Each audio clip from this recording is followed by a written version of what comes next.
Pernah nggak sih Anda merasa mentok menghadapi masalah super besar di perusahaan yang kayaknya mustahil banget buat dipecahin? Nah, kali ini kita akan bedah bareng sebuah metode radikal dari buku Cracking Complexity yang dirancang khusus untuk membereskan masalah-masalah paling pelik sekalipun. Oke, coba deh bayangin skenario ini. Anda masuk kantor, buka pintu, dan di atas meja Anda ada seekor singa lagi santai jilat-jilat bibir. Apa yang terjadi di otak Anda? Dalam sepersekian detik, semuanya langsung nyambung. Anda merasakan bahaya, menimbang pilihan, dan langsung bertindak. Lari! Semuanya terjadi dalam satu gerakan utuh yang super cepat. Tapi di organisasi, ceritanya beda banget. Ketika singa, misalnya pesaing baru yang agresif muncul, yang merasakan bahayanya itu tim sales di lapangan. Yang menyerap datanya, para analis.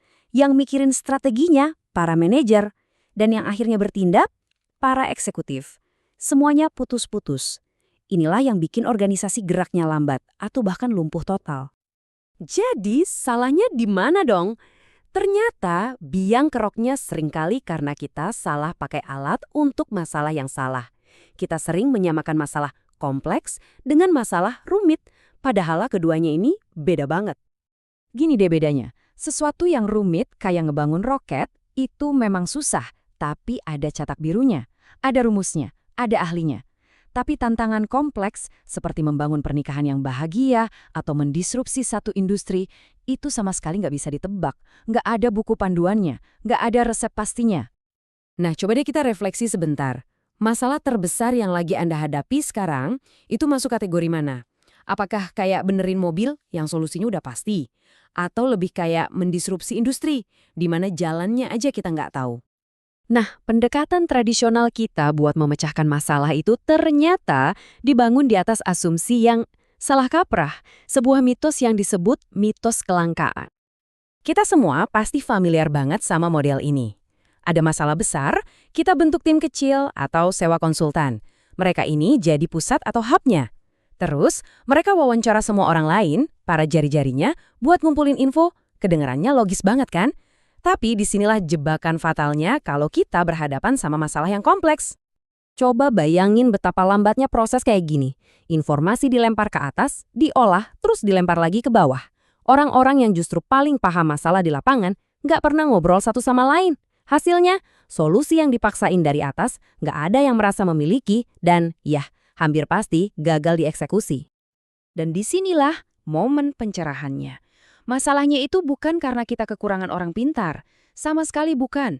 Jawabannya orang-orang yang megang potongan solusinya itu udah ada di sekitar kita. Kesalahan kita adalah kita nggak tahu cara menyambungkan mereka. Ini adalah perubahan total cara berpikir. Dari kelangkaan menjadi kelimpahan. Oke, jadi pertanyaannya sekarang, gimana caranya kita manfaatin semua talenta yang melimpah ini? Jawabannya mungkin kedengaran agak aneh, yaitu dengan merekayasa kebetulan. Konsep kuncinya namanya requisite seraya T. Gampangnya gini deh, keragaman tim pemecah masalah Anda harus sebanding sama keragaman masalahnya itu sendiri. Intinya, semua perspektif yang relevan harus ada di dalam satu ruangan yang sama. Ingat kan metafora singa tadi? Nah, kita harus menyatukan semua orang dari tiap fungsi, mulai dari lini depan yang merasakan masalahnya, sampai ke pimpinan yang bertindak. Waktu semua bagian ini nyambung, barulah organisasi bisa berpikir dan bergerak secepat individu. Inti formulanya sebenarnya simpel banget, cuma 3 langkah. Pertama, kumpulin orang yang tepat. Kedua, rekayasa tabrakan. Maksudnya, fasilitasi interaksi biar ide-ide baru bisa bertabrakan dan muncul. Dan ketiga, ulangi terus prosesnya, karena kejelasan itu nggak datang dalam sekali coba, tapi lewat iterasi. Mau lihat seberapa dahsyat ini? Coba lihat angka ini. Hanya dengan 50 orang, ada 1.225 kemungkinan koneksi unik yang bisa terjadi di antara mereka. Setiap interaksi itu adalah tabrakan yang bisa memicu ide brilian. Nah, saat Anda sengaja merekayasa ribuan koneksi ini, Anda itu sebetulnya lagi menciptakan sebuah otak raksasa sementara. Sebuah kecerdasan kolektif yang bisa melihat solusi yang mustahil banget dilihat oleh satu orang atau tim kecil. Oke, ini semua kan teori. Keren sih, tapi di dunia nyata gimana? Nah, makanya kita lihat langsung studi kasus dari seorang CEO bernama Pablo di buku ini. Masalah Pablo ini mungkin relate banget buat banyak dari kita.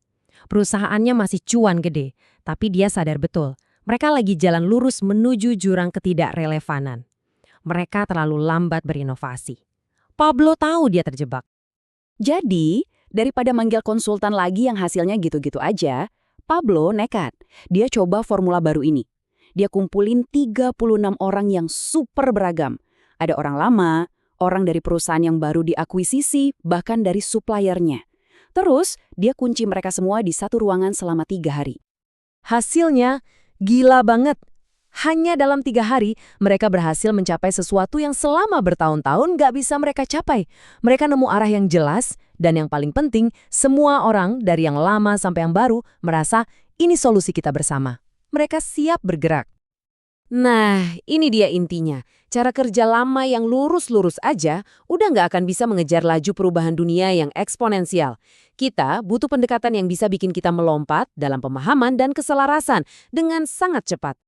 Jadi, lain kali Anda ketemu singa berikutnya, ingat ini. Jangan cari satu pahlawan super. Coba lihat ke sekeliling Anda. Kejeniusan kolektif yang Anda butuhkan itu sudah ada di sana, hanya menunggu untuk disambungkan. Pertanyaannya bukan lagi apakah Anda punya solusinya, tapi bagaimana Anda akan merekayasa koneksi untuk menemukannya.